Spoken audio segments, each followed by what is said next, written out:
اپنے معاملات اللہ کے سپرد کیا کریں. لیکن ان سب کے باوجود اگر مشکلات آ جاتی ہیں تو کوئی بات نہیں، مشکلیں آزمائشیں یہ اللہ کی طرف سے نبیوں کو آئی ہیں. حضرت امام رازی نے لکھا ہے کہ مکے سے لے کر طائف تک 70 ایسے نبیوں کی قبریں ہیں جن کی وفات صرف بھوک کی وجہ سے ہوئی ہے.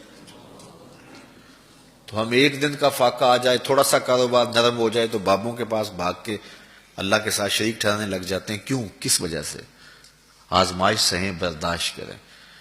تو اوپر نیچے یہ دن بدلتے رہتے ہیں، دن پھرتے رہتے ہیں. ہر وقت جو ہے کہ جادو ہو گیا، ٹونا ہو گیا، سایہ ہو گیا، بندش ہو گئی ہے. ہر وقت اسی چکر سے ہم نکلتے نہیں ہیں. اللہ پر توکل رکھیں، وہ رزق دیتا ہے، وہ رزق تنگ بھی کرتا ہے، وہ رزق کشادہ بھی کرتا ہے. بندوں کو آزماتا بھی ہے، بندوں کو ڈھیل بھی دیتا ہے. اس کی ڈھیل سے بھی ڈریں اور اس کی آزمائش میں بھی پورا اترنے کی کوشش کریں اور اسی کے حضور دامن پھیلائیں. جب مشکلیں آ جائیں تو مصلح بچھا لیں. گھر کے بچوں کو بھی کہیں کہ یہ مشکل آ گئی ہے، لگتا ہے اللہ ناراض ہو گیا، چلو مصلح بچھاؤ. اگر بیٹیاں بھی نماز پڑھ رہی ہوں، نوافل ادا کر کے رب کے حضور دعا مانگ رہی ہوں، بیٹے بھی دعا مانگ رہے ہوں، چھوٹے چھوٹے بچے بھی دعا مانگ رہے ہوں، تو کیا اللہ خالی موڑ دے گا؟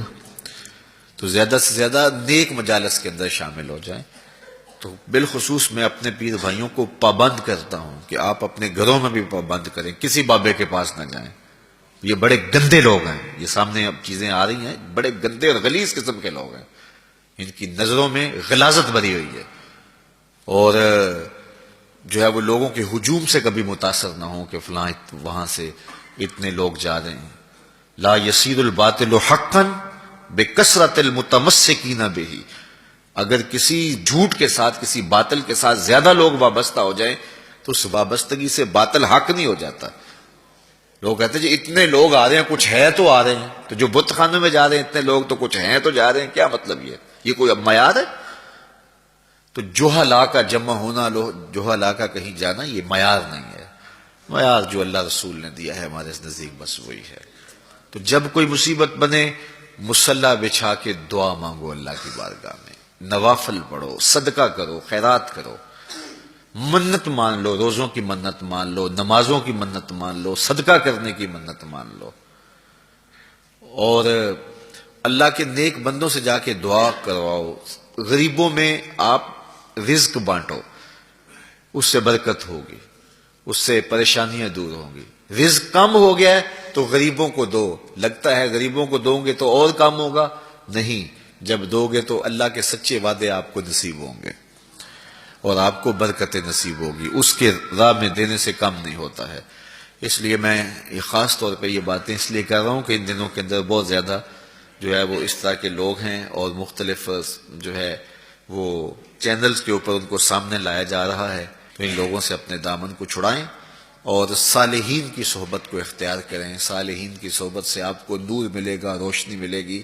آزمائش ٹل جاتی ہے تو پھر بھی، ورنہ اس میں استقامت کی توفیق مانگیں، چونکہ جو بلا پر صبر کرتا ہے اسے بھی اجر دیا جائے گا.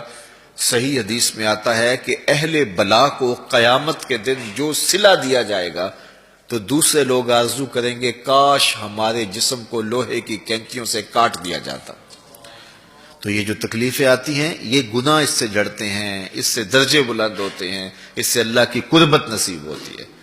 تو مصیبت آئی تو بابے کے پاس بھاگ گئے، جو فاسق اور فاجر اور مشرکانہ عقائد رکھتا ہے اس کے پاس بھاگ گئے، تو پھر ایک مصیبت بھی صحیح اور ایک اپنا ایمان بھی اجاڑا.